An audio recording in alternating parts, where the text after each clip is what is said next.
Welcome to PCB club और मैं हूं आपकी सुमन मैम। तो आज का टॉपिक है आपका sexual reproduction in animals. Mainly हम ह्यूमंस के बारे में पढ़ेंगे। ये आपका 10th क्लास का बायोलॉजी का चैप्टर जो है आपका हाउ डू ऑर्गेनिज रिप्रोड्यूस, उसका ये लास्ट टॉपिक है। सेक्सुअल रिप्रोडक्शन इन प्लांट्स हमने लास्ट वीडियो में किया था, तो आज हम लोग पढ़ेंगे सेक्सुअल रिप्रोडक्शन इन एनिमल। जो सेक्सुअल रिप्रोडक्शन इन एनिमल्स है तो वो प्लांट्स के कंपेयर में काफी कॉम्प्लिकेटेड होता है। तो चलिए फिर उसको स्टार्ट करते हैं। तो सबसे पहले हम ये समझेंगे कि what is male and what is female, क्योंकि यहाँ पर हमें 2 टाइप के गैमीट्स की जरूरत पड़ती है, male gamete and female gamete. तो male that contains male gametes that is male and female contain female gametes। Male के पास क्या होंगे, मेल सेक्स सेल्स होंगी that produces male gametes and female have female sex cells that produces female gametes। अब जब ये gametes दोनों combine होंगे that process is called fertilization। Male gamete plus female gamete,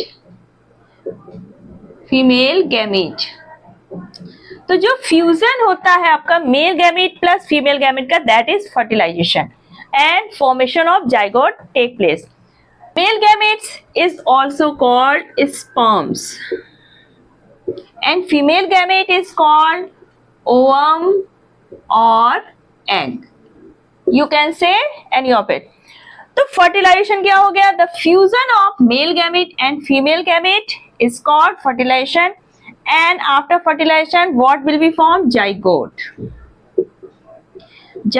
का formation आपका होगा after fertilization। अब ये जो fertilization है तो ये एनिमल्स में आपका 2 टाइप का होता है, एक्सटर्नल एंड इंटरनल फर्टिलाइजेशन।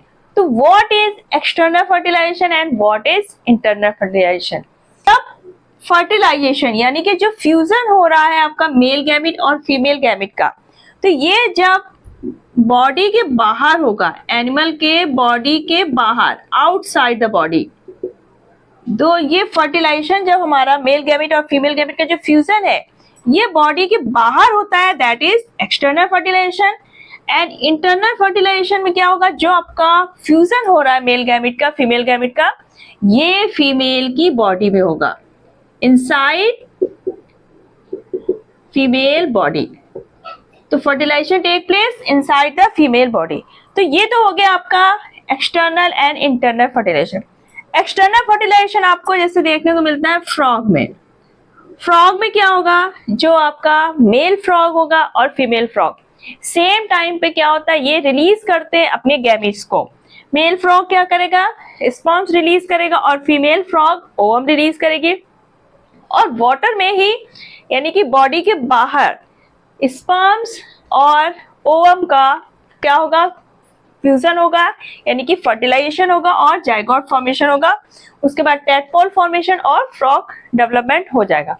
लेकिन जब इंटरनल फर्टिलाइजेशन होगा तो यहाँ पर जो आपका मेल गैमेट होगा उसको पहुंचना होगा फीमेल गैमेट के बॉडी के अंदर, और वहां पर फीमेल गैमेट जो प्रेजेंट होगा वहां पर उसका फ्यूजन होगा, दैट इज इंटरनल फर्टिलाइजेशन। जो आपका सेक्सुअल रिप्रोडक्शन है इसके क्या एडवांटेज है रेदर देन एसेक्सुअल रिप्रोडक्शन। तो एसेक्सुअल रिप्रोडक्शन में क्या होता था, हमारा सेम प्लांट से ही हम क्या लेते थे, पार्ट लेते थे किसी प्लांट का, और उससे एसेक्सुअल रिप्रोडक्शन के बाद जो हमारा प्लांट बनता था वो सेम कैसा होता था, जैसा आपका पेरेंट प्लांट होता था। लेकिन जब हम सेक्सुअल रिप्रोडक्शन की बात करते हैं तो यहाँ पर हमारे 2 प्लांट्स के पॉलन ग्रेन्स या फिर जो ओवम है, एग है, या एनिमल से बात करें तो मेल गैमेट अलग एनिमल से आ रहा है, फीमेल जो गैमेट है वो अदर एनिमल से। तो यहाँ पर कैरेक्टर्स का क्या होता है, कॉम्बिनेशन होता है, एक नया कॉम्बिनेशन बनता है, वेरिएशन प्रोड्यूस होते हैं, variation. So sexual fertilisation have advantage over asexual reproduction, क्योंकि यहाँ पर वेरिएशन प्रोड्यूस होता है, क्योंकि यहाँ पर मेल गैमेट और फीमेल गैमेट क्या है, डिफरेंट एनिमल से हो रहे हैं, और जब कैरेक्टर्स का कॉम्बिनेशन क्या होता है, बनता है, तो कुछ नया बनता है, कुछ अलग बनता है, तो इसलिए हमारा इस जो सेक्सुअल रिप्रोडक्शन है दैट इज मोर एडवांटेजियस।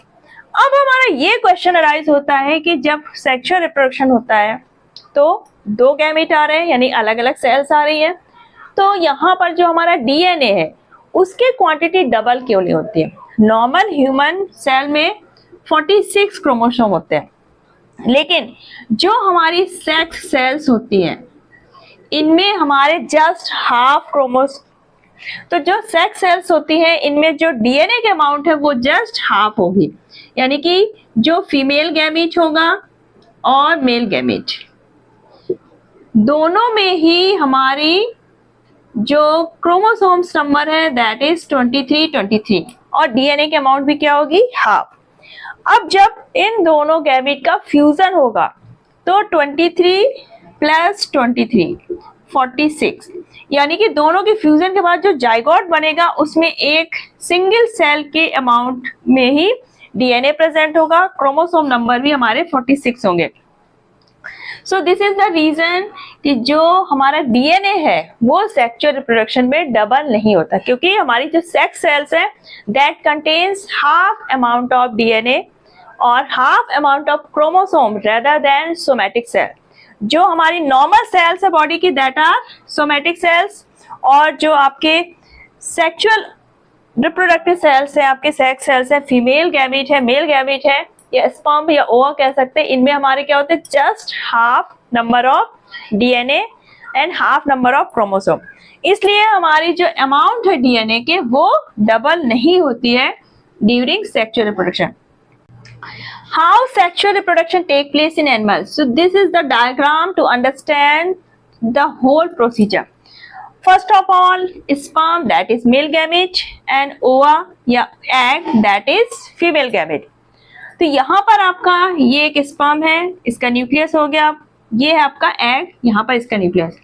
अब जब ये दोनों क्या होंगे? एक दूसरे के टच में आएंगे, तो यहाँ पर जो हमारा मेल गैमेट है इसका न्यूक्लियस और जो एग का न्यूक्लियस है दोनों क्या हो जाएंगे? हमारे फ्यूज हो जाएंगे, और आपका जो स्पर्म की टेल पार्ट है वो अलग हो जाएगी, और यहाँ पर दोनों ही गैमेट्स के न्यूक्लियस का क्या हो जाता है? फ्यूजन।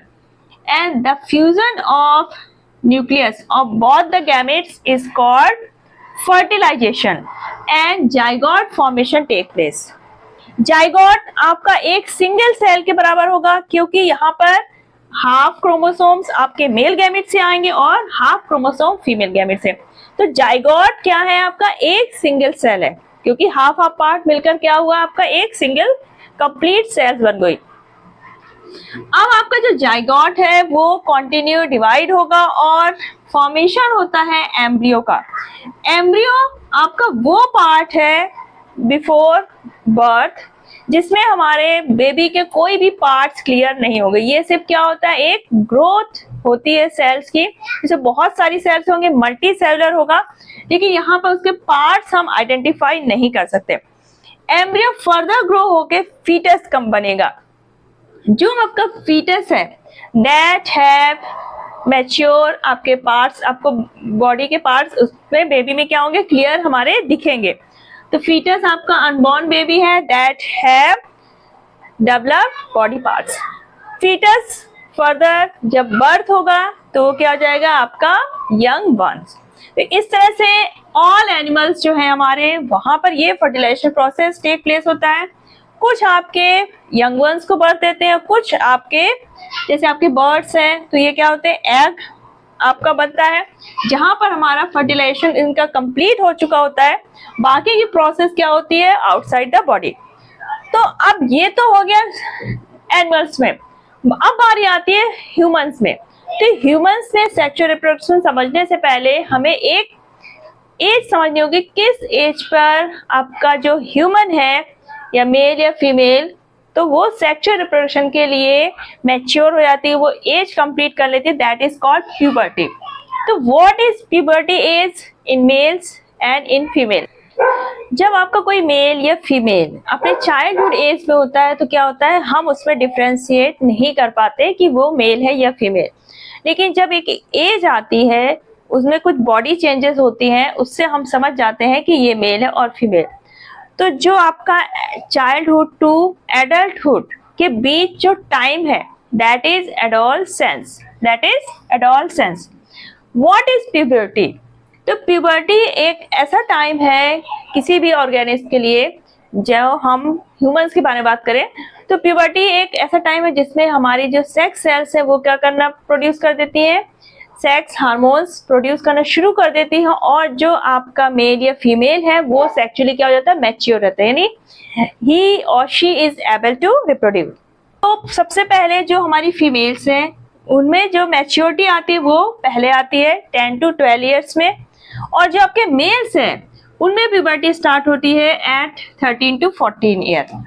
तो अगर मेल्स की बात करें तो मेल्स में सबसे पहले क्या होगा, जो वॉइस होगी वो चेंज हो जाती है बॉयज में, जो ग्रोथ है हेयर्स की आर्मपिट में हो गया, जेनाइटल एरिया में हो गया, चेस्ट में, फेस में मुस्टाक वगैरह निकलना ये शुरू हो जाता है, माउस्टेच। उसके बाद जो मसल्स हैं वो कैसी हो जाती है, स्ट्रांग हो जाती है, चेस्ट प्रोड्यूस हो जाती है, क्योंकि यहाँ पर जो हार्मोन्स प्रोड्यूस हो रहा है आपका दैट इज टेस्टोस्टेरोन। जो मेल में आपका सेक्स हार्मोन है दैट इज टेस्टोस्टेरोन, ये प्रोड्यूस होता है आपका टेस्टिस के थ्रू। तो टेस्टिस का साइज इनलार्ज हो जाएगा, जो आपके प्राइवेट पार्ट्स हैं वो भी इनलार्ज हो जाते हैं इसमें। तो जो मेल गोनेट्स है टेस्टिस, वहां पर हमारा मेल गैमेट्स यानी कि स्पर्म का जो प्रोडक्शन है वो भी स्टार्ट हो जाता है, यानी कि अब वो सेक्सुअली मैच्योर हो चुका होता है। बात आती है हमारी फीमेल्स की, तो जब गर्ल्स ग्रो करती हैं, प्यूबर्टी एज पे पहुंचती हैं, तो वहां पर क्या होगा, जो हार्मोन्स हैं ओवरी क्या करती है, ये एस्ट्रोजन एंड प्रोजेस्टेरॉन हार्मोन का प्रोडक्शन स्टार्ट कर देती है।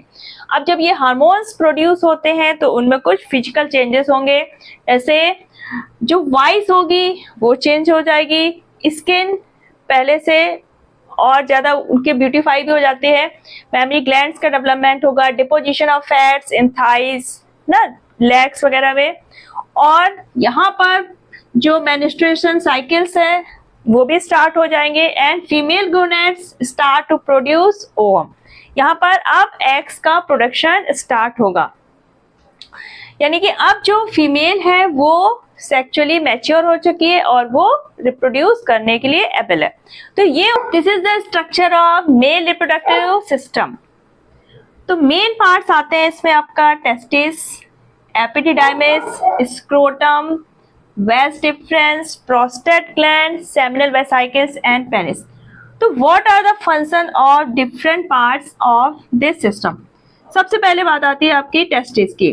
So this is the primary reproductive organ. जो आपके टेस्टिस है, मेन इनका फंक्शन क्या है, आपका जो मेल हार्मोन्स है that is testosterone. Male hormone क्या है आपका, टेस्टोस्टेरोन। तो टेस्टोस्टेरोन का प्रोडक्शन आपका टेस्टिस के थ्रू ही होता है, और आपका जो मेल गैमेट्स है दैट आर स्पर्म्स, स्पर्म्स का प्रोडक्शन भी आपका टेस्टिस करता है।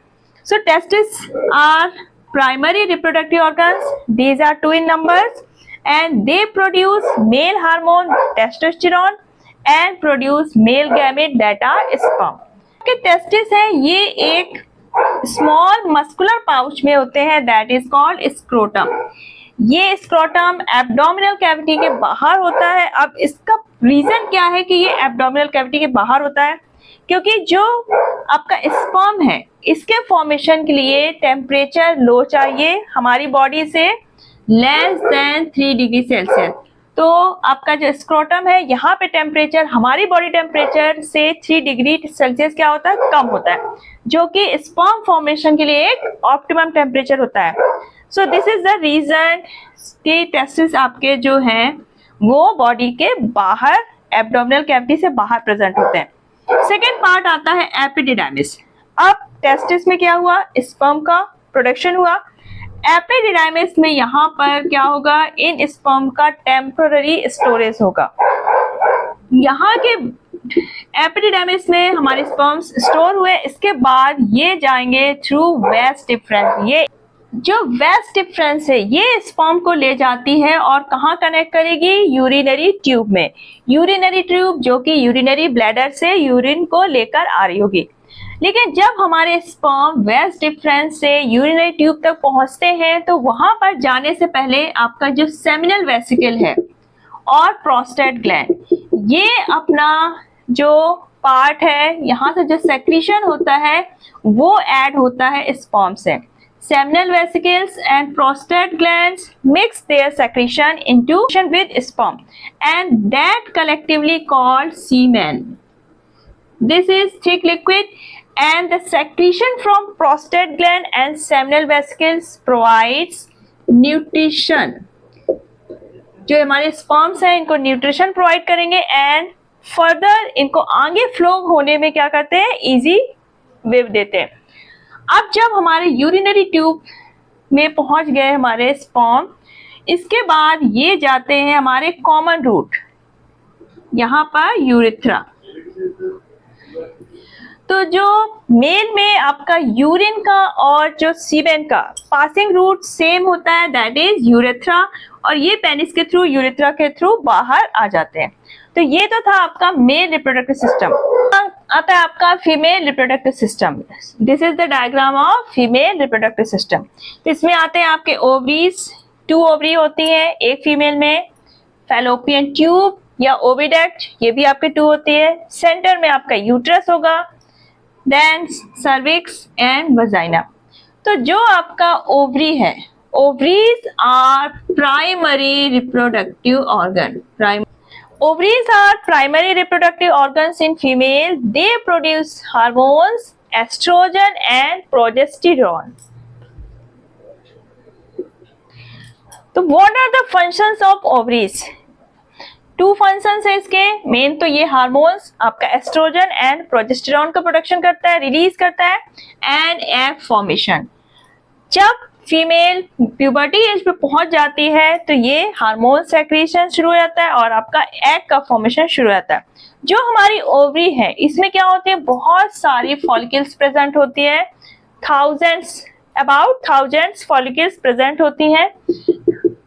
स्टार्टिंग में क्या होती है, ये इमेच्योर होंगी, अनराइप होंगी, लेकिन जब प्यूबर्टी एज पहुंच जाती है फीमेल की तो ये क्या करती है, राइप यानी कि मैच्योर एग को रिलीज करती है। फीमेल में 2 ओवरीज होती है और every month 1 egg is release by 1 ovary, यानी कि एक मंथ में एक ओवरी 1 एग को रिलीज करेगी, नेक्स्ट मंथ में 2nd ओवरी एक एग को रिलीज करेगी। दोनों ओवरी एक साथ एग्स को रिलीज नहीं करती है। अब इसके बाद आता है आपका ओविडक्ट या फिर आप कह सकते हैं फैलोपियन ट्यूब। फैलोपियन ट्यूब में क्या होता है आपका, जब यहाँ से ओवरी से एग रिलीज होता है और अगर फर्टिलाइजेशन प्रोसेस हुआ, अगर यहाँ पर स्पर्म्स आ गया, मेल गैमेट पहुंच गया, तो जो फर्टिलाइजेशन प्रोसेस होगा वो आपका कहाँ पर होता है, फैलोपियन ट्यूब में। फैलोपियन ट्यूब और ओवरी डायरेक्ट हमारी कनेक्टेड नहीं होती है। फैलोपियन ट्यूब कैसी होती है, यहाँ पर फनल शेप, जो कि फनल शेप की ओपनिंग होती है वो क्या करती है, ओवरी को सराउंड करती है, और एग जो है ओवरी रिलीज करती है इस फनल शेप्ड फैलोपियन ट्यूब में। सो फर्टिलाइजेशन प्रोसेस टेक इन फैलोपियन ट्यूब। इसके बाद आता है यहाँ पर सेंटर पे आपका pouch shape, that is uterus. और जो आपका ये फीमेल रिप्रोडक्टिव सिस्टम है ये एब्डोमिनल कैविटी के अंदर होता है और कहाँ पर होता है, किडनीज के पास में। यूट्रस मेन आपका प्लेस है जहां पर बेबी ग्रो करता है और कंप्लीट जो उसका साइकिल चलता है 9 मंथ तक पूरा डेवलपमेंट का, वो यूट्रस पे ही होता है। सेकेंड पार्ट आता है, यूट्रस कनेक्टेड होता है एक कैनाल से, that is cervix. Next cervix is connected to vagina. Vagina is also called birth canal, कि जो बेबी का बर्थ कैनाल, जो बेबी बर्थ होता है तो वो कहाँ से होता है, वेजाइना के थ्रू। तो this is also called birth canal. And sperms receiving part, sperms आपके आएंगे वेजाइना के through, cervix, uterus, then go to fallopian tube. Fallopian tube में हमारा क्या होगा, अगर बाय चांस ओवरी ने एग उस टाइम रिलीज किया होगा तो यहाँ पर क्या हो जाएगा, मेल और फीमेल गैमेट का फ्यूजन हो जाएगा एंड फर्टिलाइजेशन प्रोसेस कंप्लीट हो जाएगी। अब यहाँ पर मान लीजिए ये हमारा एग रिलीज हुआ और ये स्पर्म्स हमारे वेजाइना के थ्रू यहाँ पर पहुंच गए, तो ओनली 1 स्पर्म्स एंड एग का फ्यूजन होगा और यहाँ पर फर्टिलाइजेशन प्रोसेस स्टार्ट हो जाएगी। अब फर्टिलाइजेशन प्रोसेस हो गई, जाइगोट फॉर्मेशन हो गया। जाइगोट हमारा क्या होगा, मल्टीप्लाई होता रहेगा, डिवाइड होते होते ये एक मल्टी सेलुलर स्ट्रक्चर बन जाता है, that is called embryo, that is called embryo. अब ये एम्ब्रियो आकर जो यूट्रस की वॉल है, यहाँ पर थिक वॉल होती है, ब्लडी मस्कुलर, यहाँ पर ये क्या हो जाता है, अपने आप को अटैच कर देता है। और जो ये एम्ब्रियो का अटैचमेंट होता है यूट्रस की वॉल से, that is called implantation, implantation. And ये जो थिक स्ट्रक्चर फॉर्मेशन होता है, दैट इज कॉल्ड प्लेसेंटा। अब यहाँ पर बेबी डेवलप होगा और जो हमारा बेबी मान लीजिए ये है, और बेबी और प्लेसेंटा के बीच एक कनेक्शन होता है, कनेक्शन कॉर्ड होती है, connective cord, that is called umbilical cord, umbilical cord. Umbilical cord के थ्रू जो मदर के बॉडी से ऑक्सीजन का जो न्यूट्रिशंस है, ये सारे पार्ट्स, ये सारी चीजें क्या होती है, बेबी के बॉडी में जाएंगी, और जो बेबी की बॉडी का एक्सक्रीटरी वेस्ट मटेरियल है वो वापस मदर की बॉडी में जाएगा और ब्लड के थ्रू एक्सक्रीट आउट हो जाती है। यानी कि जो बेबी का डेवलपमेंट है, उसको जो सारी चीजें न्यूट्रिशन की चाहिए, वो मदर से बेबी तक किस मीडियम के थ्रू मिल रहा है, अम्बिलिकल कॉर्ड। जब बेबी की ग्रोथ कंप्लीट हो जाती है, तब ये क्या हो जाता है, बर्थ कैनाल के थ्रू वंस बर्थ ले लेता है। अब what is menstruation cycle, menstruation cycle, तो ये फीमेल्स में 28 डेज में रिपीट होने वाली साइकिल है। इसमें होता क्या है, जो हमारी यूट्रस होती है, तो यूट्रस थिक ब्लड की एक वॉल फॉर्मेशन होता है, जो कि किस लिए बनता है, यहाँ पर अगर बाय चांस हमारा एग फर्टिलाइज हो जाता है, तो वो जब इम्प्लांट होगा तो उसके लिए क्या चाहिए, यहाँ पर थिक मैसिव वॉल चाहिए, जो कि एम्ब्रियो को क्या करती है, न्यूट्रिशन प्रोवाइड करती है। अगर फर्टिलाइज्ड एग नहीं यहाँ पर आएगा, इम्प्लांट नहीं होगा, तो ये क्या हो जाती है, ब्रेक डाउन हो जाएगी और वेजाइना के थ्रू क्लियर हो जाती है। एंड दिस प्रोसेस या this bleeding process is called menstruation, और this repeats every 28 days, so this is called menstruation cycle. तो this starts at the puberty age of female. तो ये तो था आपका female reproductive system and the gestation period. Gestation periods यानी कि एक एम्ब्रियो को ग्रो होकर कंप्लीट बेबी में बनने में जो टाइम लगता है, दैट इज गेस्टेशन पीरियड। तो ह्यूमन में ये टाइम होता है 9 मंथ का। तो आई थिंक आपका जो ह्यूमन में सेक्सुअल रिप्रोडक्शन है दैट इज कंप्लीटेड, और आपका जो चैप्टर था हाउ डू ऑर्गेनिक रिप्रोड्यूस, ये कंप्लीट हो चुका है। सो इस चैप्टर में आपको कोई भी कंफ्यूजन हो या आज के टॉपिक से रिलेटेड कोई कंफ्यूजन है तो आप कमेंट सेक्शन पे टाइप करिए। और अगर आज का वीडियो आपको पसंद आया है, फ्रूटफुल रहा है, तो वीडियो को लाइक करिए, और आगे इसी तरह फ्रूटफुल वीडियोस को देखने के लिए चैनल को सब्सक्राइब कर लीजिए। चलिए फिर मिलते हैं नेक्स्ट वीडियो में, तब तक अपना ख्याल रखिएगा, बाय बाय, टेक केयर।